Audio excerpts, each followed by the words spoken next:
Hola amigos de Joyas Eternas, hoy estamos con el pastor Hernando Mejía de la Iglesia del Señor Jesús y pues el día de hoy queremos tocar el tema de la alabanza, así que pastor, bienvenido. Hola Jenny, qué gusto estar contigo. Solo quería preguntarle, en un culto, ¿cómo debe ser la alabanza? En un culto, ¿cómo debe ser la alabanza? Bueno, mira, yo pienso que para poder hablar con claridad de este tema, primero tenemos que ver cómo es que Dios se revela a los hombres. ¿Quién es Dios? ¿Qué le gusta a Dios? Tenemos que entender que la alabanza no es para el hombre.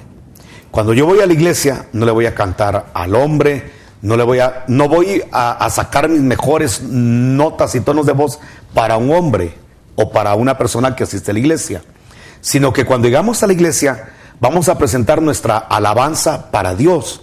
Tiene que ser todo dirigido para Él. Entonces, si todo va dirigido para Dios, tenemos primero que saber que le gusta a Dios.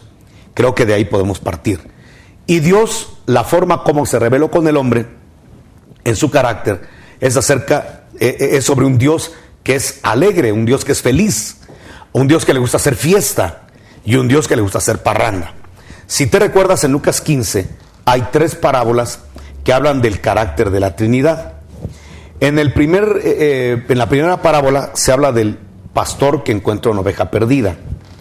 Cuando el pastor encuentra la oveja perdida, lo primero que hace, dice la escritura, es que convoca a la gente para hacer una fiesta, porque encontró la oveja perdida. Pero dice que habrá más fiesta en los cielos, por un pecador que se arrepiente, que por 99 justos que no tienen necesidad. Entonces date cuenta lo que está diciendo la Biblia. Hay más fiesta en los cielos. O sea que en los cielos hay fiesta. Quitémonos de la cabeza el carácter de Dios como un Dios serio, un Dios mesurado, circunspecto. No, Dios es un Dios de fiesta. Luego cuando la otra parábola dice que hay una moneda que se perdió. Se barre la casa, se enciende una luz para encontrar la dracma perdida. Pero cuando es encontrada la moneda, dice que una vez más hay fiesta en el cielo. Y después viene la otra, que esta nos habla del carácter del Espíritu Santo. Y luego dice que viene la parábola del hijo pródigo, donde un padre pierde un hijo, muere espiritualmente, pero le regresa a la vida y lo primero que hace el padre es hacer fiesta. En esas 3 parábolas te enseñan el carácter de la Trinidad.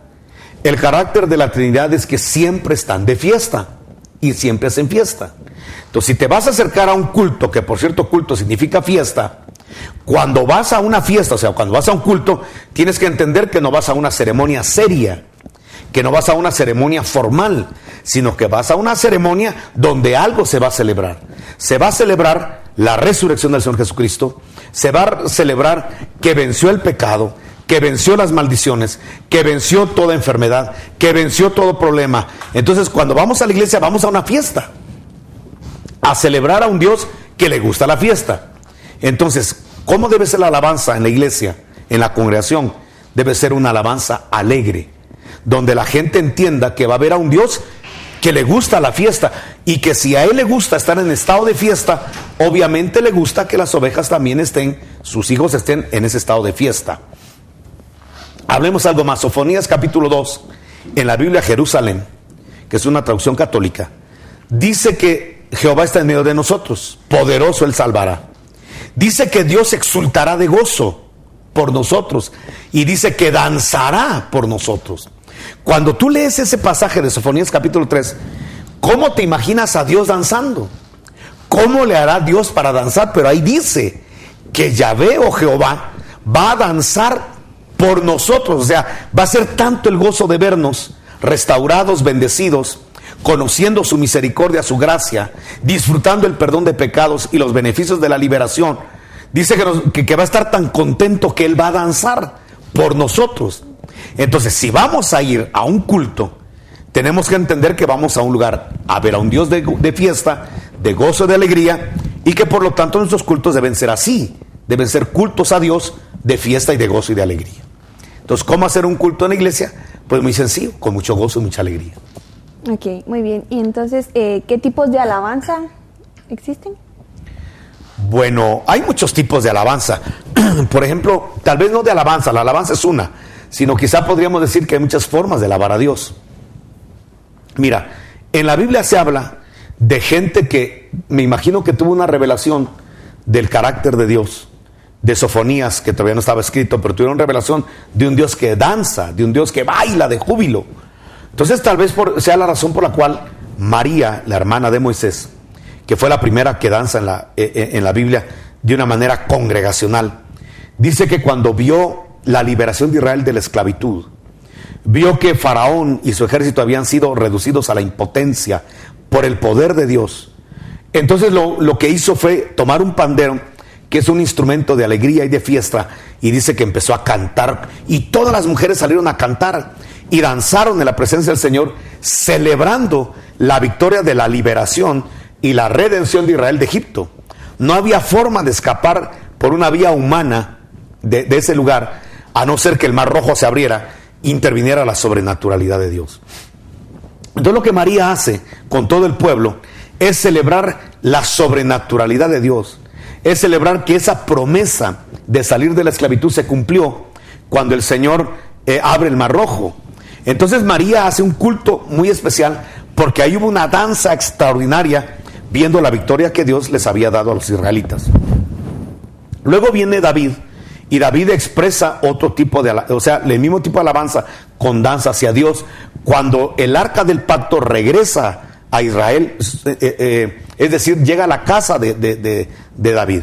Cuando llega esa arca a la casa de David, David dice que sintió una alegría tan fuerte que empezó a remolinear. Entonces podemos decir que podemos alabar al Señor de muchas formas. Podemos alabarle aplaudiendo, cantando, obviamente con instrumentos musicales, y según el Salmo 150 podemos utilizar instrumentos de viento, de percusión y de cuerdas, que son los tres tipos de instrumentos que existen. Y algo más, y bueno, y podemos aplaudir, batir las palmas, que es hacer esto. Podemos saltar, podemos, como becerros de la manada, dice el profeta, podemos danzar. De hecho es una orden, no es si queremos, sino que es una orden. Alabad a Jehová en su santuario con pandero y danza. ¿Cómo se llama? Hay muchas expresiones de alabanza y muchas formas de poder alabar a Dios y acercarnos a Dios, ¿verdad? Ahora, hay algo que quisiera resaltar. La alabanza, como la oración o la comunión con Dios, no son monólogos, y eso tenemos que entenderlo. No son monólogos en el hecho de que tú vas a hablar, a cantar, y Dios se queda callado viendo todo lo que le dices, todo lo que le cantas y todo lo que le diriges, sino que Dios es un Dios de respuesta. Solo los ídolos, dice la Escritura, tienen boca y no hablan. Ahora, nuestro Dios no es un ídolo, nuestro Dios es vivo, es real. Entonces cuando nos acercamos a Dios, nos estamos acercando a un Dios que tiene oídos y oye lo que le estamos diciendo, lo que le estamos cantando, pero también tiene boca para hablar. Por eso es que cuando tú le cantas a Dios, Dios te contesta. Regularmente en los grupos congregacionales, cuando tú alabas a Dios, regularmente siempre se abre la boca profética. Siempre hay así dice el Señor. Siempre Dios le da un mensaje a la iglesia a través de un vaso. ¿Por qué? Porque tú le estás dando a Dios y Dios también te está hablando. Tú le hablas a Dios por medio del canto, que le amas, que le adoras, que estás agradecida, que para ti Él es el más poderoso, pero también Él te contesta. ¿Cómo te contesta Dios? Bueno, pues abre la boca profética y se levanta el don de profecía en la iglesia, y entonces empieza la gente a profetizar. Y empieza, así dice el Señor, o sea, Dios también te habla, porque no es un monólogo, sino que tú le hablas a Dios y Dios te contesta. Tú le hablas con canto y Él te contesta con una profecía, y por eso regularmente las profecías son cantadas. Cuando tú lees el libro de Crónicas y de Samuel, ves que David dice que llamó a Emán, Asaf y Jedutún, porque eran entendidos en la música, pero dice que lo llamaron para que ellos y sus hijos profetizaran al son de la música. O sea que lo que había era una instrumentalización base para que la gente que recibía un mensaje de parte de Dios para el pueblo lo pudiera expresar, pero en una forma de canto. O sea, tú le cantas a Dios, te amo, te adoro, te bendigo, y el Señor te contesta con otro canto. Por eso en David, en el tabernáculo de David, las profecías eran cantadas, porque le hablas a Dios en canto y también te contesta en canto. Entonces a eso se le llama el cántico profético, y es un cántico muy hermoso que realmente edifica, porque no hay como que Dios te hable. Y tenemos gente que de repente llega desanimada a la iglesia esperando una palabra del Señor, y se levanta una boca profética en medio de la adoración, de la alabanza, y ¡fum! Así dice el Señor, y ahí está la respuesta de lo que una persona estaba solicitando, pidiendo. ¿Por qué? Porque si tú le cantas a Dios y le hablas a Dios, Él necesariamente te tiene que hablar y también te va a cantar. Ok, según lo que estaba escuchando que me estaba diciendo, existe una alabanza profética. ¿Cómo es esta alabanza en un culto? Por eso es como te estoy diciendo, tú le cantas a Dios y Él te canta. Te voy a poner quizá un ejemplo un poco más claro. Dice la Escritura, Jehová está en medio de ti, poderoso Él salvará. Dice que Él se regocijará sobre ti con cantos. O sea que el Señor te va a cantar. ¿Y cómo te va a cantar? Utiliza un vaso, viene una persona, está en la iglesia adorando, y el Señor le dice, ¿sabes qué? Préstame tu garganta, préstame tus cuerdas vocales, porque quiero hablarle al pueblo. Quiero cantarle al pueblo que me está cantando. Entonces te digo, la instrumentalización, pues tú eres tecladista, de repente se queda el teclado en una música, los instrumentos se quedan en una musicalización, nadie está cantando, y de repente viene el así dice el Señor, y Dios empieza a cantar, o sea, la profecía se da cantada, y se cumple Sofonías 3, Jehová está en medio de ti, poderoso Él salvará, y Él te cantará. Él vendrá con cánticos. Entonces, claro que Él no te empieza a cantar una adoración, sino que te habla una palabra profética, establece una visión para la iglesia profética. Y eso es lo hermoso y maravilloso, que de repente el así dice Jehová, yo estoy contigo, o cualquier contenido que tenga el mensaje, se va a dar de una manera cantada, al son de una instrumentalización, y esa es la alabanza profética. Ok, ¿y algo que nos pudiera hablar sobre el cántico nuevo? Sobre el cántico nuevo, mira, te lo voy a decir, te lo voy a expresar de una manera como sucede en parejas. Cuando una persona está enamorada, y gloria a Dios por la gente que está enamorada, la que no debería estarlo, ¿verdad? Si ya tiene desde luego la edad. Pero fíjate que la gente que se enamora regularmente cae a dar detalles. Y uno de los detalles es mandar mensajitos. Entonces, en mi tiempo, te voy a decir cómo era en mi tiempo, porque obviamente ahora se hace todo esto de una manera de ciber, ¿va? Pero en el caso nuestro, íbamos a las librerías, a las librerías, porque era el día del cariño, era un mes más con la pareja. Entonces uno llegaba a buscar tarjetas a la librería, y buscaba uno que tuviera un muñequito bonito, un osito, un peluchito por ahí, y que expresara más o menos lo que estaba pasando, si era cumpleaños, si era un mes más juntos, o si estaba enferma la persona. Y uno buscaba una tarjeta alusiva al momento, obviamente que tuviera una frase de amor, una frase de cariño.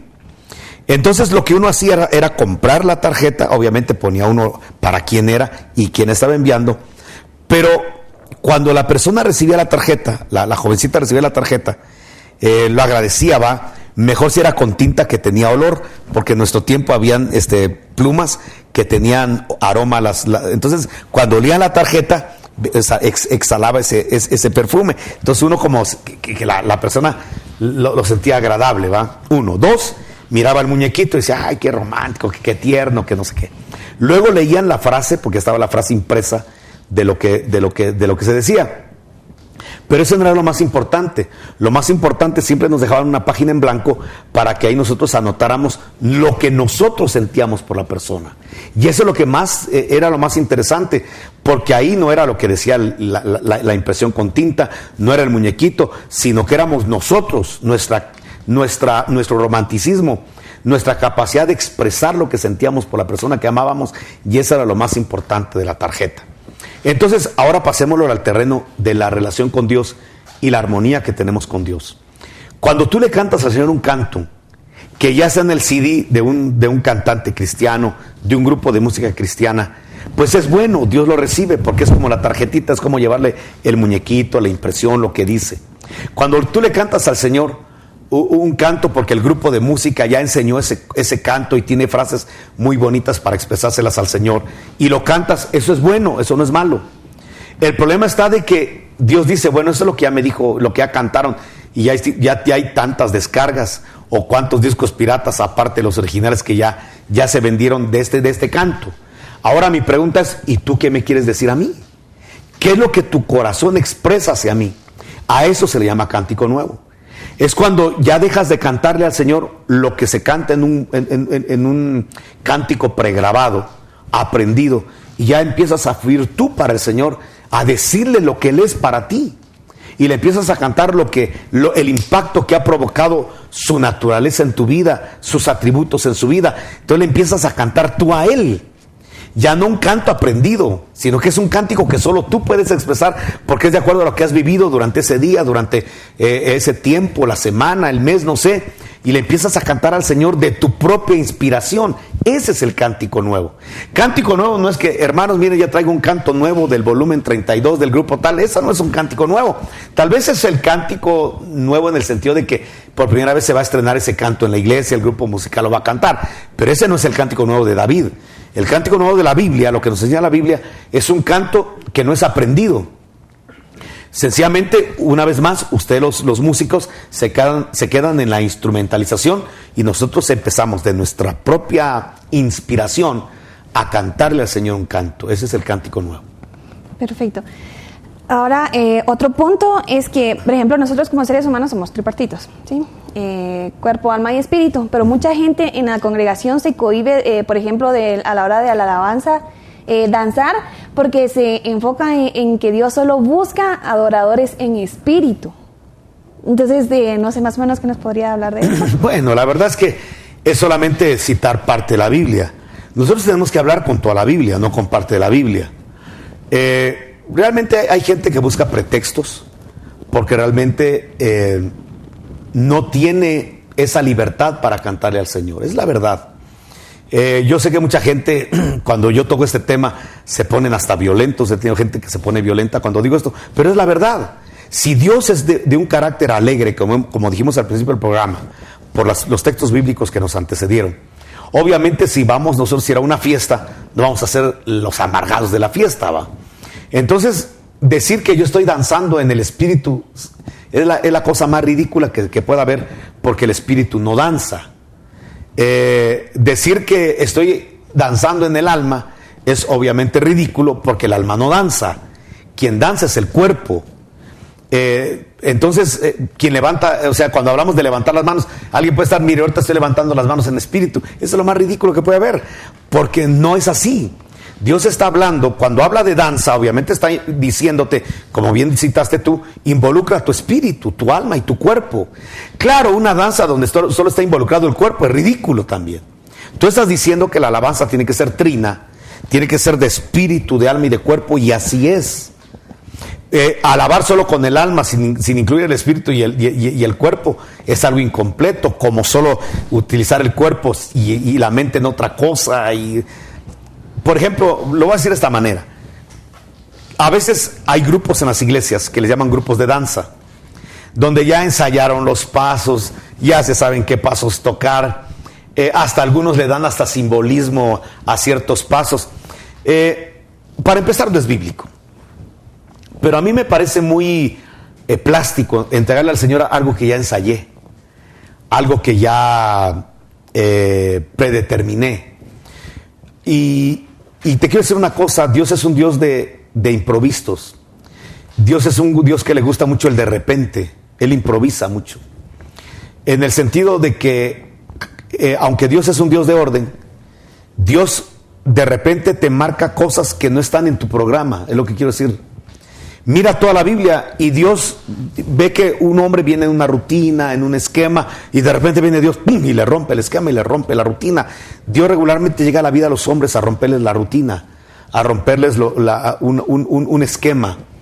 Te voy a poner un ejemplo. En el caso de Salomón, ya estaban los turnos predeterminados, a quién le tocaba de tal hora a tal hora, pero de repente vino la nube de Dios y dice la Escritura que todos cayeron al suelo y se perdieron los turnos.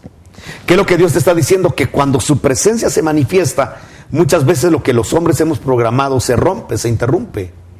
Lo triste es cuando hay gente que ya ensayó hasta formas de danzas y no le da lugar al de repente de Dios, no le da lugar a la creatividad de Dios que de repente te visita y te toca, y no se lo permites porque ya tienes tú un esquema. Voy a hablar, por ejemplo, de los directores de culto. Los directores de culto de repente ya ensayaron una cadena. Después de este coro viene este, después de este viene este otro. Pero, ¿y cuándo le vamos a dar lugar al de repente de Dios?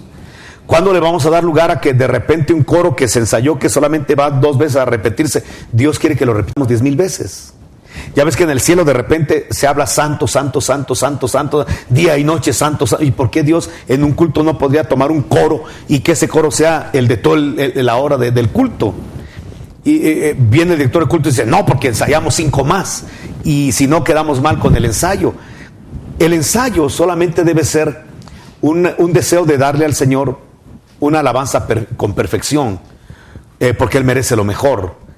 Pero cuando ya estamos en el culto, realmente es ridículo querer meter al Espíritu Santo en un molde y decirle, Espíritu Santo, estos 5 coros se tienen que cantar y punto, porque son los que yo ensayé y son los que nos salen bonitos al grupo de alabanza y los que ya sabemos vocalizar bien. Eso es ridículo. El Espíritu Santo jamás se sujeta a los hombres. Somos los hombres los llamados a sujetarnos al Espíritu Santo.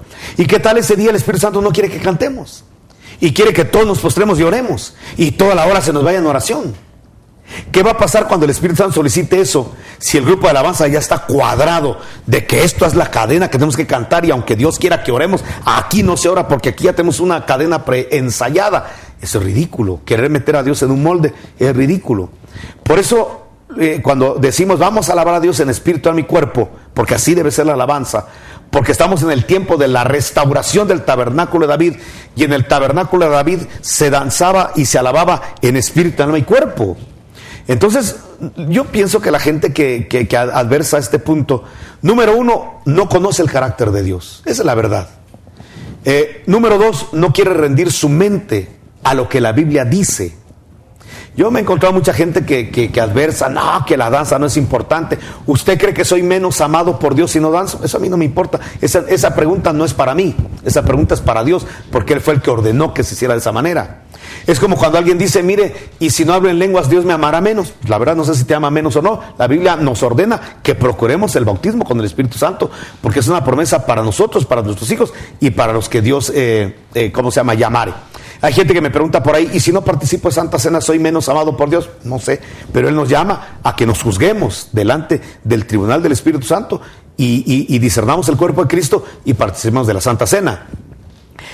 Hay gente que me pregunta, mire, y si no me congrego, Dios me va a amar menos. La verdad que no sé si te va a amar menos o no. Esa no es pregunta para mí, esa es para Dios. Pero Él ordena que nos congreguemos, y sobre todo cuando se anuncia que su venida ya está más próxima, tenemos que congregarnos con más fuerza.